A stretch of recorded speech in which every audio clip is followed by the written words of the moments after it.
very excited to have Valerie contact us and want to talk about the American chestnut tree. If you know a little bit about it, it's a tree that is virtually extinct. I mean, by, blight issues and things like that, it's had a hard last 100 years, about 100 years.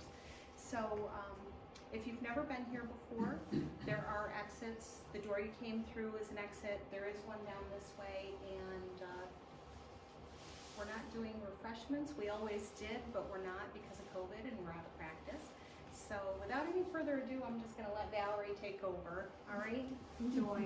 Thanks, Tabitha. As you can see from my first slide, I'm president of the Virgil Historical Society, and we have embarked on a project in conjunction with the New York State chapter of the American Chestnut Foundation in bringing back this magnificent tree to the eastern forests. I want to tell you a little bit about the project in hopes that one of you may get very interested and want to join the American Chestnut Foundation and start a similar project up here in Cortland. Let's just talk about what the tree used to be. The Latin name for the American chestnut is Castanea Dentata. Castanea just means chestnut. Dentata refers to the toothy leaves that it has. Here's an example of what these things look like. This is in Kentucky. It's probably a 20 to 30-year-old tree, which we won't see up here. We don't get them to live that long up here. But it's in flower, and you can see these white flowers that are called catkins.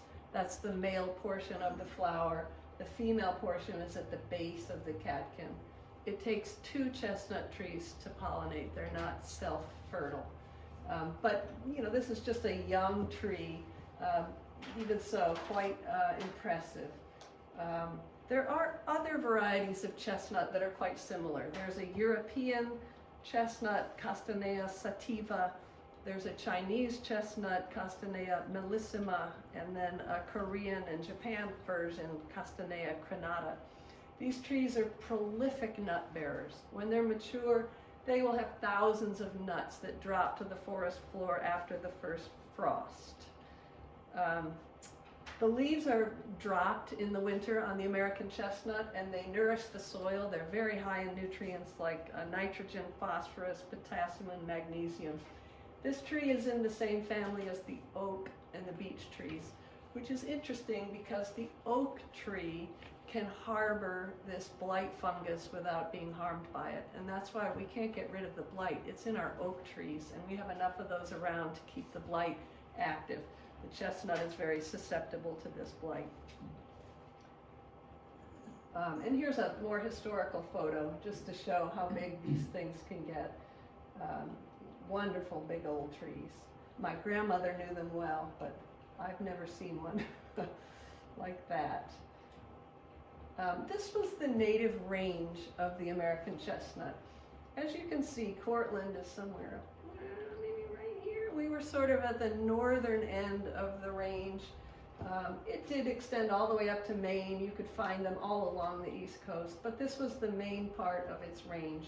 There are reports in the old Virgil Pioneer Annals of stands of chestnuts. There was a big stand on Owego Hill, if you know where that is, in Virgil. And some of the woodsmen can tell you where it can still see some of the seedlings sprouting up in the areas where the old stands of chestnuts used to be. Many of these nuts were carried west when people went to stake a claim on land out west because they were so useful. So there are other American chestnuts that have managed to survive further west. There was a huge forest in Michigan with thousands of chestnut trees for a long time. It's still there, but blight has finally entered, and the thousands of trees in Michigan have now dwindled to about 800. But they still produce nuts, so we can still have a source of American chestnuts from that stand in Michigan. They also do well on the west coast, especially the dry part of Oregon, like around Ashland. So they do exist in places outside of their native range. When the first settlers came, it's estimated that in the eastern forests, 1 out of 4 trees was an American chestnut. That's just stunning to think about. One of the theories on why it was so prolific in this range has to do with the Indians, and I think it's a very interesting theory. The Indians used to burn the forests a lot, thousands of acres at a time, to burn off the undergrowth so they could hunt more easily, see between the trees, and shoot with a bow and arrow. Two trees are quite fire resistant, the American chestnut and the shagbark hickory, and those tended to be the predominant trees in the eastern forests when the first settlers came. In fact, they would remark on how they could drive their carriage right through the forest. It was so empty of underbrush, thanks to the burning. And so that may be why, it's just a theory, but that may be why the chestnut was so prolific in the eastern forests. These trees could reach 100 feet tall and 10 feet in diameter. There were pictures of specimens that are even larger than that. It was really a foundational tree for early America, and a lot of stories and literature and poetry refer to it. I'm sure we all read this in high school or college, the Henry Wadsworth Longfellow poem that starts off, "Under the spreading chestnut tree, the village smithy stands." Just glorious trees. These are some pictures of what the tree looks like. It's not too clear, but you can see that the leaf is toothed. It's kind of notched in a toothy way. It produces these nuts that are inside these spiky cases. There are 3 or 4 nuts within each round spiky ball. I'm told it really hurts to step on these things with bare feet, which is why the chestnut does not make a good yard tree. And these are what the American chestnut looks like. You can see the little pips on the end, and that's where both the root and the tree will grow from. I wanted to say a word, and here's another picture, more clearly showing the toothed leaf, the dentata leaf, the pip on the end of the nut, and what these spiny burrs look like. I wanted to say a word about the horse chestnut, because I always heard that term, horse chestnut. I thought, that must be another variety of chestnut. It's not. It's not related at all to the American chestnut. It's not native here, but it has been imported as an ornamental tree. The reason it got the name of horse chestnut, as you can see, is the nuts look kind of similar to the chestnut, but they're quite a bit bigger. There's only one in the seed pod, and the seed pods look very different without the spiny appearance. And I'm told in Britain, kids used to play a game with these horse chestnuts called conkers. They'd take a big nut and they'd whack it against the nut of their opponent, and whichever nut broke first lost. So just a little aside, the horse chestnut is not edible, has nothing to do with the Native American chestnut.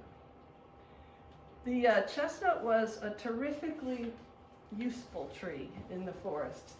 These were the predominant animals that ate the nuts, but there were probably many other little critters that subsisted on the nuts. Our white-tailed deer, bear, turkey, chipmunks, and squirrels, and the passenger pigeon. We think we decimated that mostly by shotgun, but another reason it died off so quickly was because its demise occurred right when the chestnut was going out, and it relied heavily on chestnuts for its foraging. And think of all the animals that ate these animals. You know, we can't even imagine what the forests were like back then. If 1 out of 4 trees was a chestnut, think how many animals it supported that are no longer quite so abundant. There were also insects that depended on the chestnut tree, 60 varieties of insects, 7 of which were entirely dependent on the chestnut tree.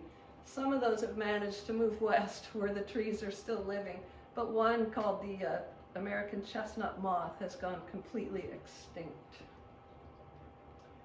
Of course, it was also useful for human food, and I hope everyone has had the experience of having some roasted chestnuts in New York City. You can buy chestnuts. They're tasty, they're sweet, they're meaty, they're very nutritious. They have a lot of plant fats. The early settlers were dependent on these for getting through the winter. They gathered large stores of them as food through the winter. They can be eaten raw or roasted. The other useful part of the chestnut tree was for the early farmers. They would just let their livestock go in the woods, especially pigs and sheep, in the fall, they knew they would fatten up really nicely on all the chestnuts on the forest floor. So along with being edible, the wood itself was highly sought after. Look at the size of this chestnut tree. The wood was very rot resistant, so it was used a lot for shingles, telephone poles, fence posts. It was also beautiful lumber to make furniture with. There's an example here. And the bark could be used to dye cloth. It made sort of a yellowish, brownish tinged dye for cloth. This is an antique chestnut table that belongs to the Virgil town clerk, Elaine Van Donsel. Just a very pretty color in the wood. So what happened to this terrific tree? In 1904 at the Bronx Zoo, they started noticing their majestic chestnut trees were dying. And it didn't take them long to figure out why. There was a fungus that was accidentally introduced on some Asian chestnut trees that were imported. The Asian chestnut is resistant to this blight, but the American chestnut is not. And so the trees started dying. The blight is airborne. It was traveling about 50 miles a year. And so by 1940, all the chestnuts were gone. It was just a catastrophic collapse over just, 4 decades. There was no fix. No one knew what to do about the blight. Once it was introduced, there didn't seem to be any stopping it. And so you can see all these sad photos of these sad children standing around the dead chestnut trees. It's interesting that salvage logging may have exacerbated the problem, and I see history repeating itself today in this. People knew that the blight was coming, and so they started cutting down every chestnut they could find, even the grand, glorious, healthy, mature chestnuts. They just figured, let's get our money out of it while we can, because it's going to die of blight. There very well may have been some trees that would have been blight resistant that could have perpetuated the species. Maybe not, but we'll never know because we cut them all down. And now I'm seeing the same thing with the ash. The ash is going to go out from the woody adelgid bug or whatever it is. I've had several loggers and foresters stop by my property in Virgil. I have 78 acres, and say, you got to get those ash out of there. You got to get someone to cut those out. They're all going to die. So, history's repeating itself. Maybe we should just, leave a few trees up to see if they can survive the oncoming blight. So with the blight, even though the upper tree dies, the roots survive. The roots are fine. And so that's why you can still find saplings in the woods if you know what you're looking for. They will sprout saplings, and then those saplings will die in around 10 years from the blight. But the roots are still alive.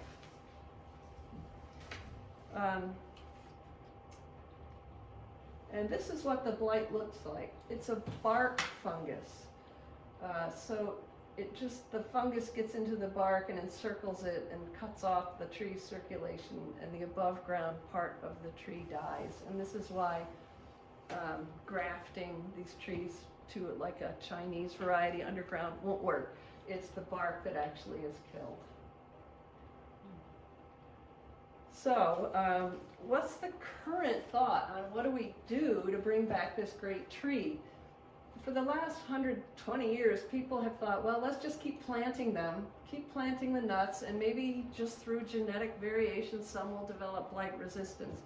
It hasn't happened over 120 years, and that idea has sort of been discarded. Another idea, and the American Chestnut Foundation is all in with this idea, is to cross the American chestnut with the other blight-resistant varieties of chestnut. You can go to Walmart today and buy one of these crosses. They're called Dunstans. It's American mixed with Chinese. The problem is, well, I think I have another slide that talks about the problem. We'll leave that. This is an ongoing effort. There are a lot of really smart plant geneticists in the American Chestnut Foundation who are working hard on this. They've planted some 22,000 hybrid plants down trees in Pennsylvania with the hope of finding a cross that does well in this climate that has the characteristics of the American chestnut and is blight resistant. The third project that's ongoing, well, there's also the thought that maybe we could somehow kill the blight by introducing a virus into it. And there is some research into that, but there's difficulties, and I don't think that's at the forefront of the plan to bring back the chestnut. The exciting idea that the New York State chapter is spearheading is to bring in transgenic trees. The SUNY Environmental Science and Forestry School up in Syracuse has managed to insert a single wheat gene into the DNA of the American chestnut. That one gene allows the tree to produce something called oxidase detoxifier, which allows the tree to fight off the blight fungus. So this is a really exciting and scientific and new development in bringing back the American chestnut. As you can imagine, this is a GMO tree, so it's very controversial, and there's a lot of public unease about it. So it's been undergoing extensive testing. I said by the FDA, but I think it's the USDA. Extensive testing to evaluate the environmental impact of this GMO tree. What will it do to the soil? What will it do to nearby trees? What will it do to the pollinators? It's been going on for years, and all of these tests have been fine. It is anticipated that it will receive approval as the first GMO tree to be approved for release into the wild next year. So the New York State chapter is all excited and is asking members to start planting small, just 6 to 8 tree, 100% American chestnut orchards. And when this GMO tree is finally approved, put that tree right in the middle of the orchard so it can be pollinated by the American chestnut trees, which will all die in 10 years, but might have a few years of pollination. And then that center tree's nuts, half of them will be blight resistant. And then the process is repeated in a bigger circle with the center tree's nuts. And whatever trees are left 10 years after that will all be blight resistant, and the nuts will be 100% blight resistant. This is the idea. So I just wanted to go back to the hybrid idea. I do not know a lot about plant DNA, tree DNA, but there are really scientific efforts and really smart people in the American Chestnut Foundation who feel like this is the answer, and they're developing better and better hybrid trees. What's the problem with them? I talked at length with the New York State president of the American Chestnut Foundation, and he said the problem is the genetics are just so uncertain. The Chinese chestnut is blight resistant, but its blight resistance is spread over 6 to 24 genes. So the idea that you could get all 6 to 24 genes into a hybrid is infinitesimally small. So it's just a very difficult thing when you're dealing with more than one gene, trying to cross hybrids and get a tree that has enough blight resistance, yet has enough of the American characteristics. The Chinese chestnuts, and I can verify this, are really zone 5 plants. And we all know we can get some zone 5 things to grow, but with a couple harsh winters, they just don't do well. They don't drop all their leaves in the winter. So even my tiny, I have a couple Dunstans. It's about this big. It had maybe 20 leaves in the summer. 15 of those leaves stayed on the tree through the winter. So when we have a snowfall like yesterday with that heavy, wet snow, it tears the branches right off because the snow sits on the leaves. These trees just are not made for our northern winters. They probably will do better in the more southern part of the range. They haven't competed well with our native forest trees. They've tried releasing them into the wild. They don't compete well. And there is sort of a sense that I think is kind of silly, almost a xenophobic feeling that they're not American. We want our American, chestnut tree, which I think is a lost hope because the Chinese hybrids are here. Eventually, even if this project takes off and we get the transgenic tree to grow, it's going to mix with the Chinese hybrids eventually, and nature will sort out which genes are the most valuable.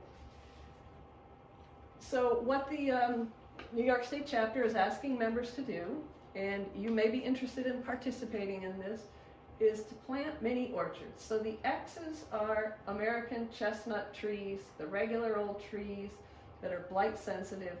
You just plant them in a little circle or square. It doesn't have to be big because they're not going to live very long. 20 feet by 20 feet is what they suggest.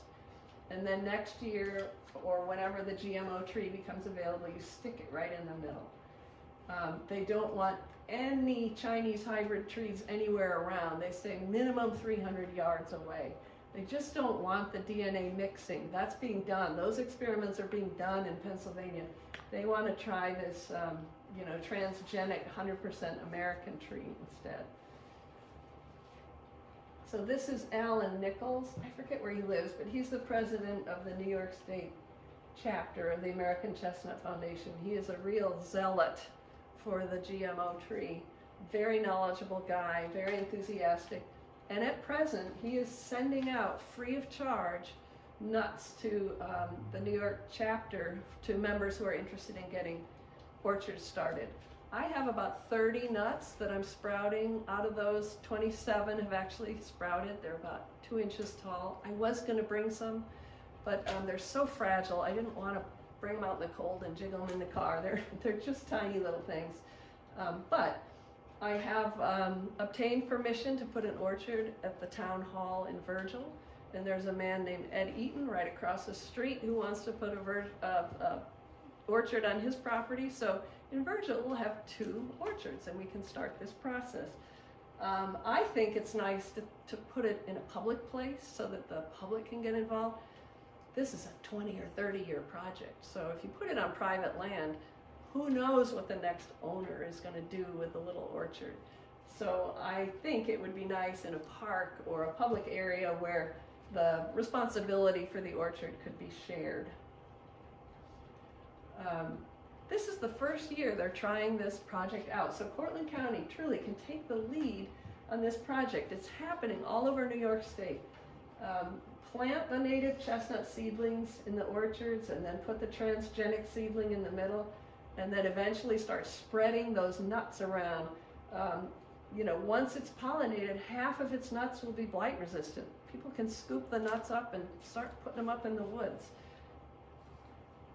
So ways that you can help, if you have a good spot for an orchard, we could put one in there. You should have at least, it's 20 by 20 initially, expanding out to maybe 40 by 40. Sunny, flat, open, dryish, where you can nurture these little seedlings and keep the deer away. They don't want any nearby Chinese chestnuts or hybrids. Or think of a good public spot or a farmer friend. You can raise seedlings that others can plant. But I think the most important thing is consider joining the New York State chapter of the American Chestnut Foundation. They have a lot of information. They're always having Zoom meetings and a lot of technical talks that are over my head, but also some basic stuff for the average person. And this is a project that I won't live to see whether it works. Most of us in this room will not live to see whether this project works, but if it does, this is the starting point to bring the American chestnut back to the forests of the East for future generations. If it gets going, and after a couple of years you have healthy chestnut trees that are growing, one nice thing, the American Chestnut Foundation will sell you for $290 a big giant aluminum sign that could be mounted, especially in a public place if you have an orchard in a park or at the town hall. It has a lot of information, a link for the public to go to the Chestnut Foundation, and it will also put some specific words here where you can brag about your historical society or group that is sponsoring the orchard. And here's a little orchard in North Carolina. I think they put it way too close to the building. I don't know what they were thinking, but here's a different kind of sign. That's the idea. You could mount them on posts and instruct the public on what's going on here. And we have to remember old Johnny Appleseed. If this project takes off and we have a lot of nuts that are blight resistant, we're going to encourage people to just scoop up those nuts and start throwing them around the woods. This is going to be a possible way to reintroduce the American chestnut back to its native range. So that's all I have. I'd be happy to answer any questions. Bagging the catkins. Yeah, I asked him about that. Are you Jim? Yeah, I am. Yeah. He said it just is almost impossible. I can give you I'll give you his email. It sounds like you're pretty experienced. He does it. You can see he's doing it. But if he misses one, Yeah, right. then he's, Right. Or if you wait 2 days too late, then it's already been pollinated by the trees that they don't want it pollinated by.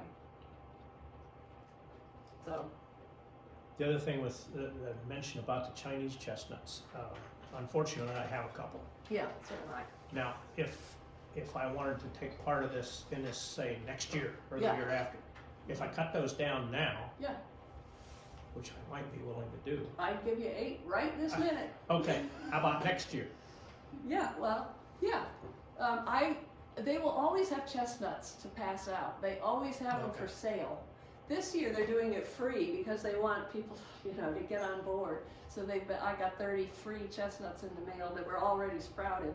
But they'll always have chestnuts. They'll always want more people to plant these orchards. So that's going to be an ongoing thing for the next 10 years.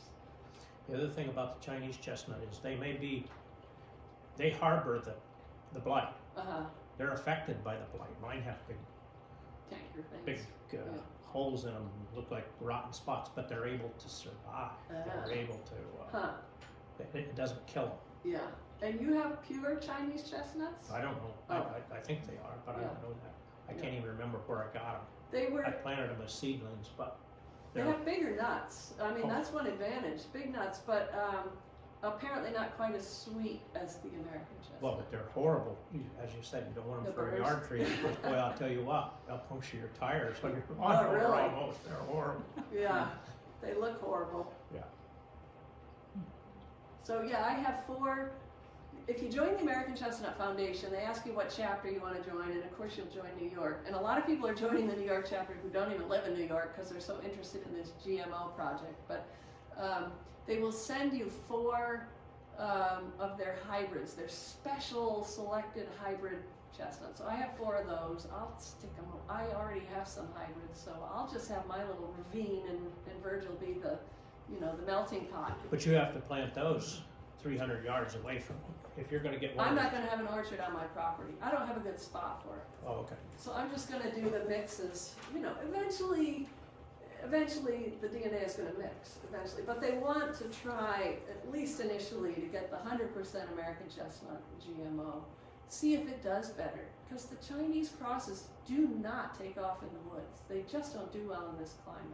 So they're hoping that the pure American chestnut will just compete better. But it's a gamble. Who knows? Everything's different. The pH of the soil is different. The animals are different. The trees are different. I think it's a big question whether the American chestnut can ever come back, but it sure would be nice.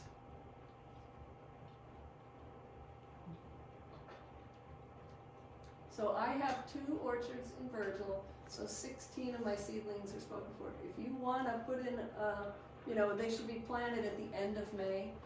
If you want to take out your Chinese chestnuts, I got 8 seedlings. Not this year, but maybe next year. Okay, good. Good. How big are your Chinese trees? Probably 25 to 30 feet. Oh, that would be sad to put those down.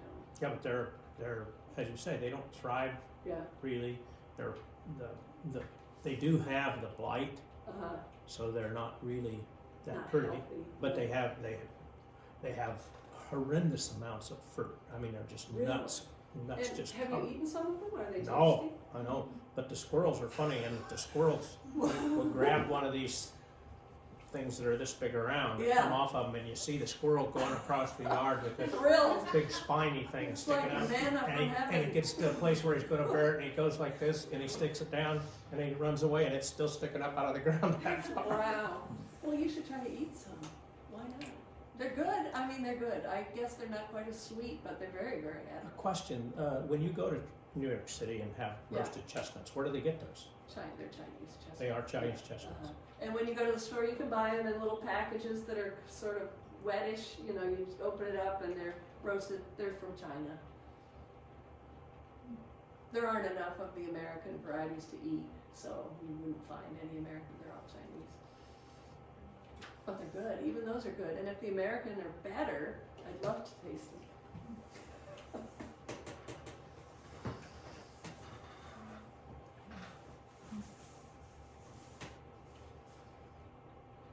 Wish we had a good spot to grow some trees for you, but we don't really. Well, it's hard, you know. I really think at least one public orchard is the nicest, because then if you have private land and you die, your kids may not have the slightest interest in continuing, so all that effort goes to waste. But if it's in a public spot, people can take care of it. The Virgil Town Hall, if you've seen that, they have a huge open area, so it's just perfect spot. Do you think, I know there are other trees that have essentially gone extinct. I think there's an oak tree and, can't remember another kind of tree. But do you think it's probably the chestnut is maybe one of the only ones that can be brought back because No. of the chestnuts? No. It's the first that people have really been interested in because it was so beautiful and such a foundational tree and so useful. But they're advertising this project as a way, if this works, then they can turn their attention to these other plants and trees that have been lost or decimated. If this GMO thing works and isn't harmful, it opens the door for a lot of other species to be brought back. It's also the first time they've tried genetic recombination. Right. And it's controversial, there are people that don't want anything to do with a GMO, meddling with nature, and it's gonna turn out bad, and so, there's been a lot of study to make sure that there aren't any harmful effects from this tree, but until it's widely distributed, I guess you can't know 100% sure. So what is the difference between GMO and just crossing plants? Isn't it? Well, GMO, they actually do in a lab. They take the gene, I don't know how they do it, and they slice it right into the DNA. And whereas with crossing, it's it's hit or miss. It's just you just have to hope that you get a good result. And that's the problem with the Chinese chestnut. Even though it's blight resistant, I bet you have some crosses. Maybe they didn't get all of the 24 genes they need to be fully blight resistant. And it also raises a question in my mind: if one solitary gene conferring blight resistance will be enough. Because if the Chinese chestnuts over thousands of years have required 24 genes to be blight resistant, maybe one gene won't cut it. The fungus will put another carbon particle on its toxin and that'll be it, So lots of questions about it.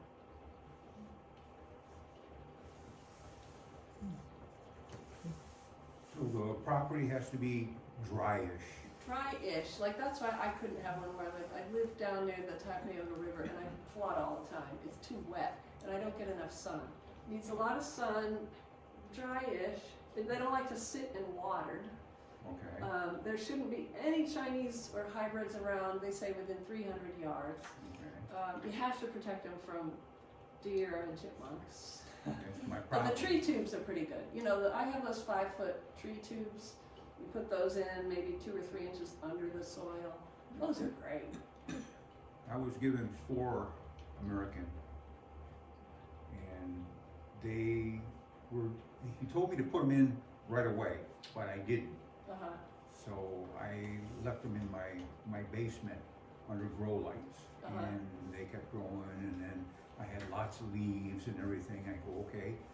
But I still wasn't ready to put them in the ground because I wasn't sure exactly where to put them. Yeah, I have lots of deer, yeah, tons of deer, yeah. and whatnot.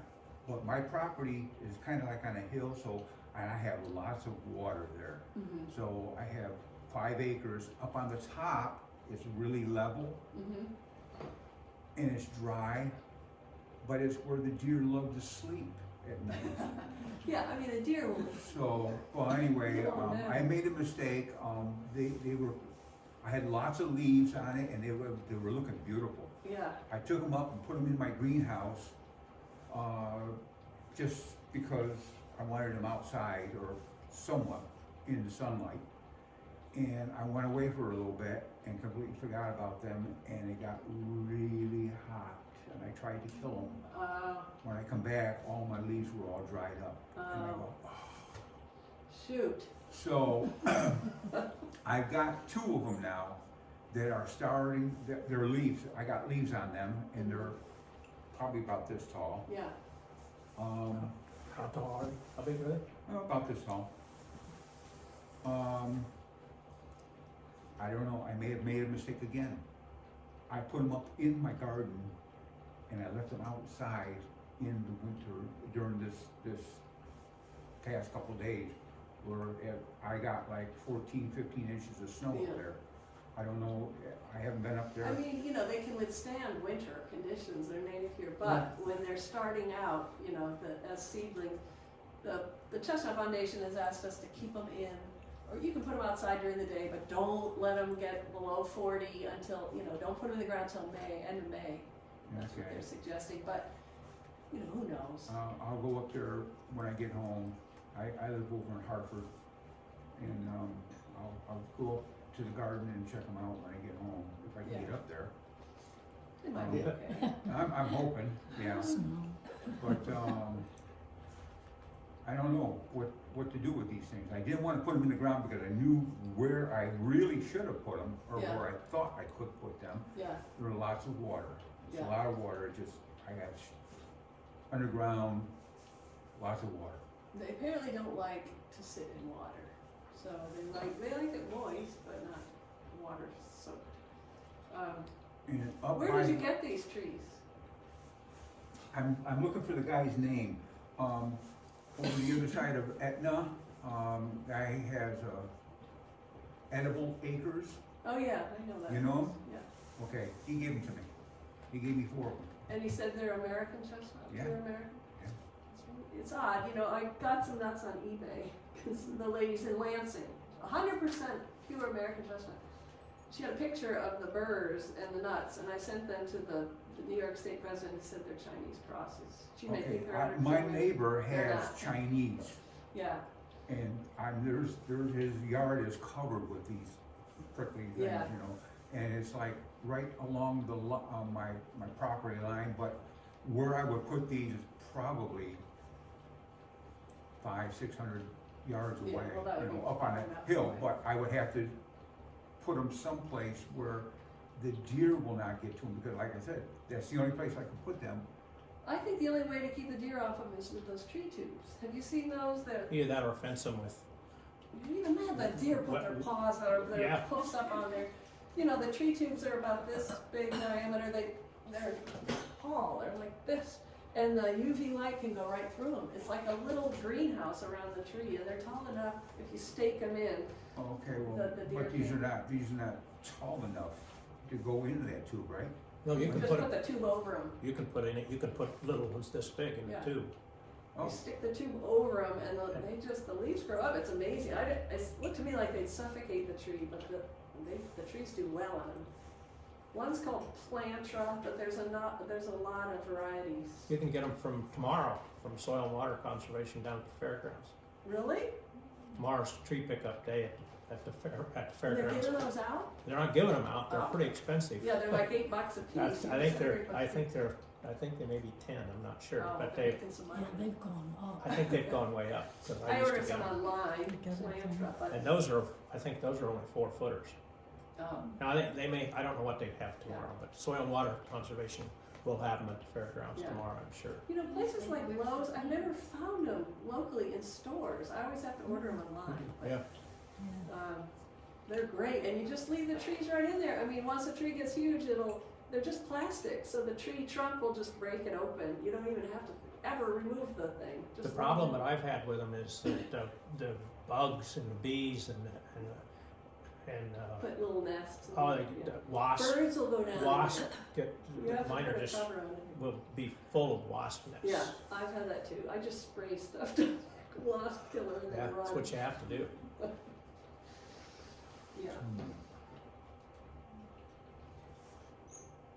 I do. We're okay for a little bit. Well, I want to give you, this, just so you have, and you sound like you're interested, if you're, sorry, it has mud on it. If you're at all interested in getting more information about the New York State chapter, you know, they'll send you nuts next year. So it's a fun group. So I'm a little confused. The New York State chapter is not working in conjunction with ESF, Well, they are. They're part of. but they're doing two but different. There's two arms of the project. The American Chestnut Foundation is heavily invested. They've spent a lot of money on these hybrids, so that they are sort of keyed in Pennsylvania on doing the hybrids. The New York State chapter is spearheading this whole separate effort with the GMO tree, and that's because of the school up in Syracuse. So it's all part of the same organization, and everyone's working toward the same goal. But I think there is a little bit of, I sense a little bit of friction between the groups, so they badmouth each other. Oh, that's never going to work. Oh, that's never going to work. We'll see.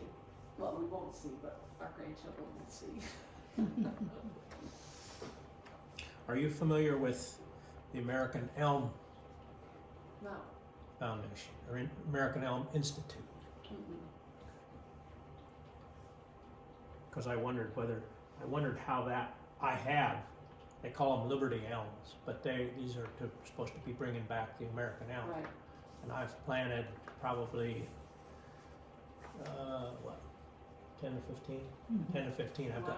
I've got 2 left that they're big. Out of all By that. those. And are they like resistant to the Dutch elm? I think they'll probably die, but one of them's probably 40 feet tall. Wow. But the rest of them they were supposed to be resistant to Dutch elm disease. Yeah. And it started out that they were, but they were a little bit like the chestnut trees for the first 8 to 10 years. They looked great. Uh-huh. And then all of a sudden they They died. got sick. And they say, well, take pictures of them and send them to us. And you take a picture of them, they said, well, it died of something else. But I'm not convinced. Yeah. I'm not convinced. Yeah. And I don't know how these were. I know they were not GMO. They were not genetically modified in a laboratory. Right. They may have been. I think they were probably crossed. Uh-huh. They look just like an American elm tree. Yeah. Wow, that's interesting. And that may be another tree that would benefit if this GMO thing works. Maybe they will figure out how to insert some kind of resistance to Dutch elm. Elm trees make wonderful yard trees and street trees, and there are pictures around in Cortland years and years and years ago, I long remember before I ever green. got here. The trees were just lined with elm trees. I guess beautiful. I remember, I'm old enough to remember them in green. They just lined certain streets and just beautiful old shade trees. Lovely. In 1957, we moved to Syracuse on the south side, just south of where the old Sears and Roebuck's was. My street was lined with chestnut trees. It's Oh, just- really? Chestnut, every fall, we would find chestnuts all over the ground, all the way up the street. Uh-huh. Of course, They all died. they all died. And that was when? In 57, Wow. Yeah, there must have been pockets where they were still around. we used them for stones. We used to throw them at each other. I didn't know anything. I didn't know any better. I was only in 3rd grade. I can't find this guy's name, but Edible Acres. Yeah, He- I have, He's got I know a that. couple different locations, yeah, and, he gave me 4 of them. He said, these are American. well, he may, if he's a woodsman, and I think I know the guy, he probably does know his trees in the woods. He may know where there are some, But they sell these at DeRuyter Agway. Now, I don't know whether they do this year, but in years past, Uh-huh. they sell them at DeRuyter Agway, and they're as you say, they're crosses. Yeah. They're not, and they also they last 4 or 5 years Mhm. and they die. Yeah, I mean, they're not resistant, yeah, even though they're selling them as. right. It's just the genetics are so uncertain. Right. You say, oh, I crossed this American with the Chinese, it'll be blight resistant, but no, it probably won't. It's just too variable. There's too many genes involved with the Chinese trees resistance, so you just won't get them all.